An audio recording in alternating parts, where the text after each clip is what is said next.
Welcome to Cutting, Scabbing and Scolding Signs. In this presentation, which is basically what is on the package, for this module we'll be telling you how to spot the signs of self-harm and the signs of building up to a self-harming episode. Now let's start with the most common types of self-harm first. Here you will find it useful to think of how your self-harmer will go to great lengths to hide what they're doing and keep you at arm's length. This can be wearing hoodies, long sleeve t-shirts, or just generally not allowing you to see whatever is on their arms. Scabbing is a form of self-harm that can have major consequences for the self-harmer. It can lead to infections if, like in scabbing and leads to self-harm, if they pick it repeatedly, it can get infected. And sometimes loss of limbs in most severe cases, which is a cause from infection. Let's just assume that the first part, rather than the latter. What is needed here is a great deal of tact. You will not stop the process from happening, however you may be able to reduce the amounts that the self-harm incidences of scabbing. Common scabbing is usually found amongst those who self-harm with drugs, so this would be a side effect of their body just saying, I don't like this, go away. Drug abuse does affect every single organ in your body, including the largest organ, which happens to be your skin. Skin picking and hair pulling are the two most common reactions to physical and psychological effects of illicit drug use. You will also find that people tend to be very drawn in, so they'll have the common side effects of being thin, looking very, oh, okay, what's going on? Very lethargic, very out of it. Heroin and meth can cause direct damage to the skin in the form of needle marks and abscesses. I'm sorry, I can't speak today. Many users will compulsively pick or scratch at their arms or face in order to reduce the amount of anxiety they have, which I'm sure in like schools or workplaces you've been told about the effects of drug use. This will make you paranoid, this will do whatever to your head to mess you up. Restlessness or crawling sensations, so again, the side effects of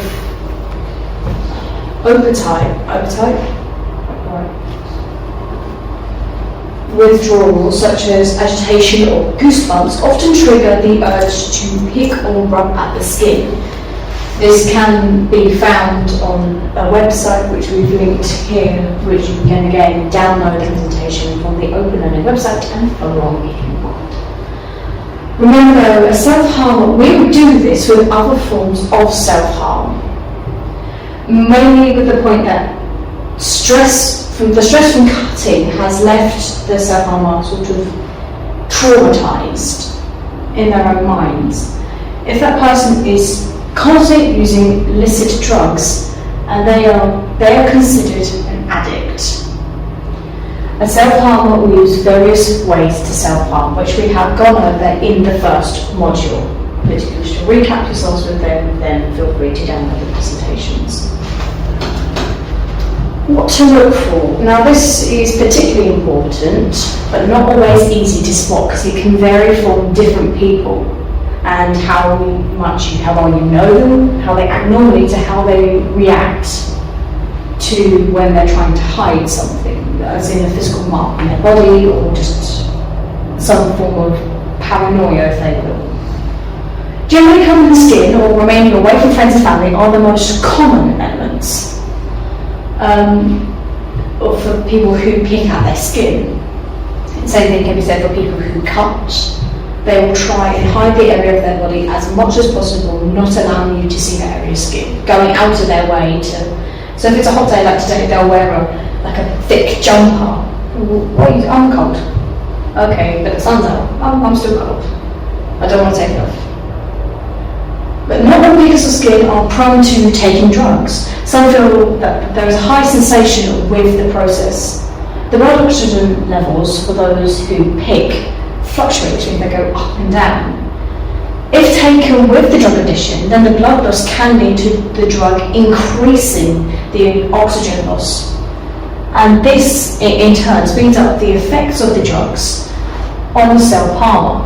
Now, knowing that this can mean literally life or death for the cell armor, this can cause the overall picking at the skin relatively unknown. But the main point is to see the blood, to see the physical effects of what's happening, of what they're doing. Now, so if we're going to look for the signs of blood on clothing, can be key to someone who self-harms, or even if sometimes it gets stuck to their skin, you can see the faint little splotches on their arms or wherever, on their stomachs, on their chests, literally anywhere that they can get to. With scalding and burning skin, like the picking, is also a clear sign to look for us in self-harm. Those who deliberately scald themselves are at greater risk who deliberately burn their skin. Those who burn their skin are more likely to be found to pick. Also, those are correlated. The signs that someone is scalding themselves deliberately is a number of times per year. That's why I missed that word. A child that scalds himself once will sort of repeat this action. Those who scald by way of self-harm are more than likely to be doing this at least several times a year. The danger is the disfigurement to the skin. If you've ever watched like a horror, sci-fi action, you'll see that if someone's ever caught in an explosion, they have all these weird, mangled parts of the body. So it will be stretched, it will be cut into, it will look like caverns. But that's for extreme cases of burning and high heat. Most of self-harmers will be acknowledged for self-loathing of their skin. It's mainly due to bullying, low self-esteem and mental health problems like a manic depressive disorder. There is an emphasis from the professionals to seem shocked at the levels that those who go to scold and burn their own bodies. When it comes to descaling part of the course, we'll be looking at how to approach the subject with a non-judgmental and open mind. You should have come into the course with an open mind and being non-judgmental, but you will need it even more for the descaling methods. Because you have to remember, we're not working with machines or technology. You're working with real life people, and it could affect them in possibly a negative or a positive way. And you have to make sure that you're a positive person, and they need to know you're there to listen. Now, covering up the skin from others is a common sign that there is something wrong. I mean, several layers of clothing is also a sign. Remember, a self-harmer will go to great lengths to cover up what they're doing, except one such self-harmer. Now, I'll quickly go back to that in a minute, but when I say that they'll go to great lengths, I mean they might wear makeup, tons and tons of makeup, over-excessive. Then they might wear 2 or 3 layers of t-shirts, and then they'll wear a jumper and a coat. The point is to not let anyone see it. They even could have bandages and make up excuses, cotton brambles, or not even that. Just the ability of making sure that you don't see it is there. The self-harm from my own experience that deliberately sets out to show how they're feeling at a given moment, that will not cover up the fact that the one that burns the skin. Scalding and burning may sound very similar, but they are in 2 entirely separate forms of self-harm. We must make this point clear from the start. Burning the skin can be used by blunt instruments that are heated up.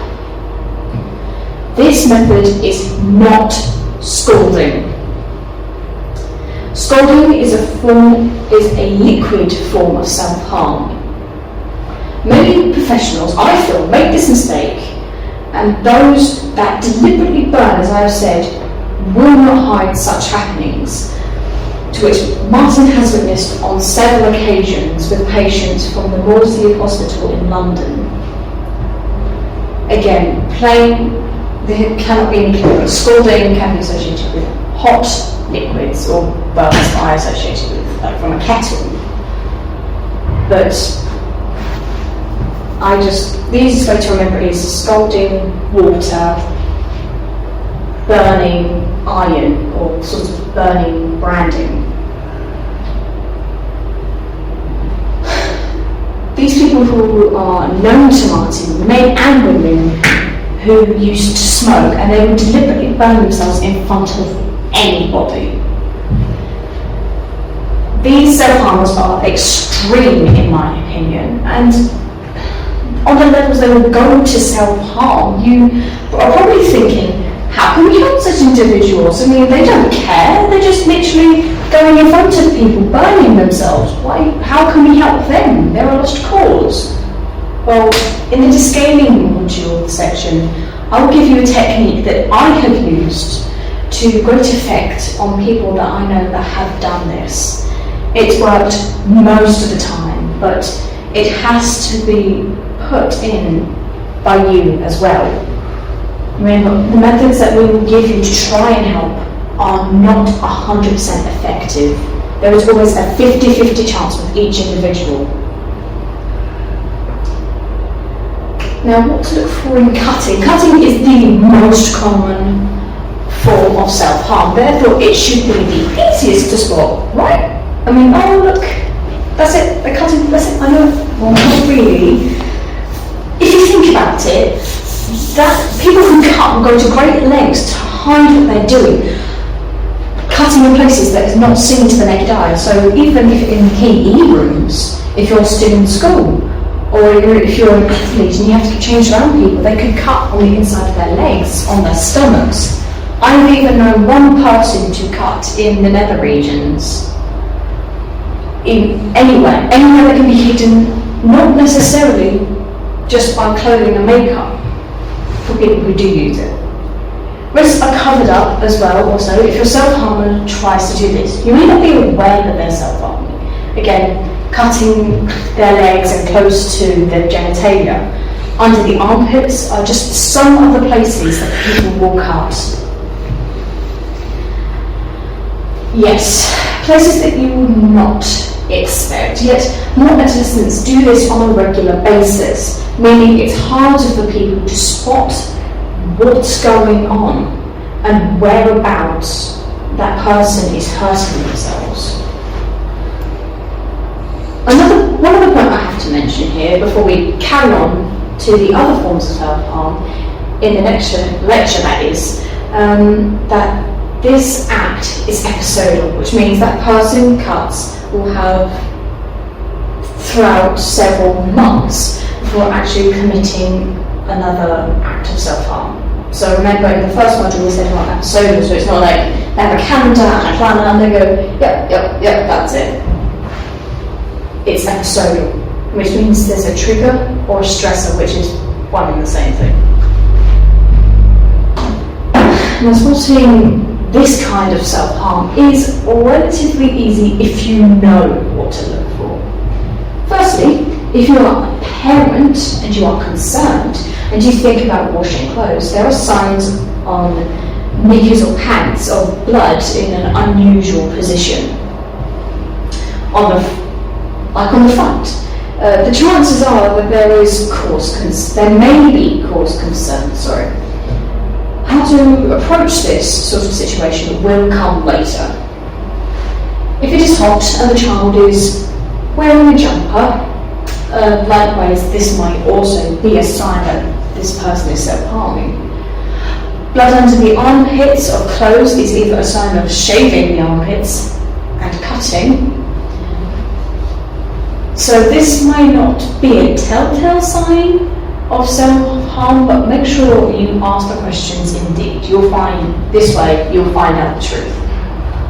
Or, again, this is going to be explained how to approach this later. You can't just walk up to them and go, oh, how do you self-harm? Are you cutting your armpits with a razor? That's a bit too aggressive and probably going to make them want to self-harm more if they were doing it already. Now, I hope you find this information useful. These are the things that Martin has witnessed over the years when someone asks the question, I think my child is self-harming. Now, Martin has not seen these things personally in some respects, but has researched the causes and consequences for self-harm for decades now. I myself have seen and know some people that self-harm. And I know that some people have telltale signs to when they're building up to it. I know when they're getting stressed. But this is the cause of knowing someone for years and trying to help someone you don't know. Thank you for listening.